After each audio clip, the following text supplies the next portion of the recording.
कर्नाटक के उडुपी में शुरू हुए हिजाब विवाद को लेकर देश भर में बवाल जारी है। शुक्रवार को सुप्रीम कोर्ट ने इस मामले पर तत्काल सुनवाई को खारिज कर दिया और कहा कि वो उचित समय पर ही हस्तक्षेप करेगा। इससे एक दिन पहले कर्नाटक उच्च न्यायालय ने इस मामले पर फैसला होने तक छात्रों को स्कूलों और कॉलेजों के परिसर में धार्मिक वस्त्र पहनने से बचने की सलाह दी थी। आपको बता दें कि कर्नाटक के स्कूलों और कॉलेजों में हिजाब प्रतिबंधों का विरोध देश के अन्य हिस्सों में भी हो रहा है।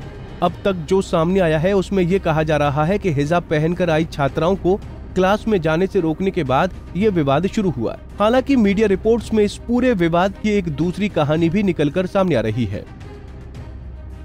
दरअसल पिछले साल मणिपाल इंस्टीट्यूट ऑफ टेक्नोलॉजी की एक छात्रा से कथित बलात्कार का मामला सामने आया। 30 अक्टूबर को अखिल भारतीय विद्यार्थी परिषद ने इस मामले की जांच की मांग करते हुए प्रदर्शन किया। बताया जा रहा है कि इस प्रदर्शन में मुस्लिम छात्राओं ने भी हिस्सा लिया था। एबीवीपी के फेसबुक पेज पर एक फोटो भी पोस्ट की गई जिसमें मुस्लिम लड़कियों को एबीवीपी का झंडा पकड़े दिखाया गया था। इस पर इस्लामिक संगठन पॉपुलर फ्रंट ऑफ इंडिया की छात्र इकाई कैंपस फ्रंट ऑफ इंडिया ने आपत्ति जताई थी।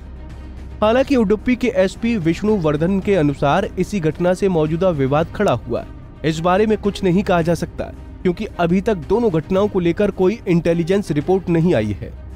मीडिया रिपोर्ट के अनुसार हिजाब विवाद के दौरान चर्चा में आई मुस्कान जैनब ने भी एबीवीपी के प्रदर्शन में हिस्सा लिया था।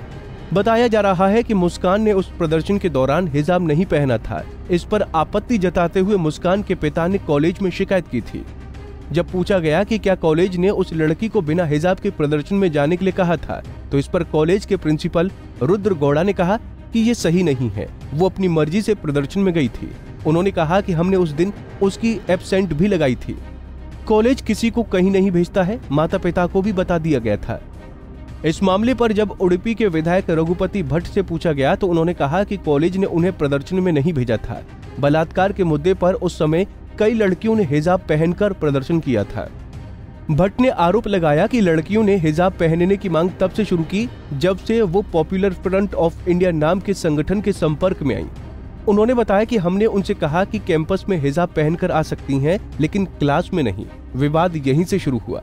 कॉलेज के प्रिंसिपल ने भी एक न्यूज वेबसाइट को बताया कि वर्षों से छात्राएं कैंपस में हिजाब पहनकर आती हैं, लेकिन क्लास में उतार देती हैं।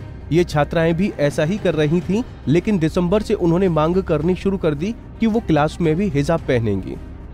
मीडिया रिपोर्ट के अनुसार राज्य सरकार को उडुपी पुलिस ने जो जांच रिपोर्ट सौंपी है उसमें कहा गया है कि एबीवीपी के प्रदर्शन के बाद सीएफआई ने कॉलेज मैनेजमेंट से निपटने के लिए लड़कियों के परिवारजनों से संपर्क किया था, जिन्होंने बाद में छात्राओं के क्लास में हिजाब पहनने की मांग कॉलेज के सामने रखी। हालांकि उडुपी में छात्राओं और कॉलेज अधिकारियों के बीच मतभेद दूर करने के कई प्रयास हुए, लेकिन मामले ने तूल पकड़ लिया। बाद में इसमें राजनीतिक संगठन भी कूद पड़े और सोशल मीडिया ने भी आग को हवा देने का काम किया। इसके बाद कर्नाटक के दूसरे कॉलेजों में भी सांप्रदायिक माहौल पैदा हो गया। मामले के पूरी तरह से सुर्खियों में आने के बाद जनवरी में छात्राओं ने कर्नाटक हाईकोर्ट में याचिका दायर की। हमसे जुड़े रहने के लिए हमारे YouTube चैनल को सब्सक्राइब करें और नई वीडियो की नोटिफिकेशन के लिए बेल आइकॉन को दबाएं। अगर आप ये वीडियो Facebook पर देख रहे हैं तो लाइक जरूर करें और ज्यादा से ज्यादा शेयर करें। धन्यवाद।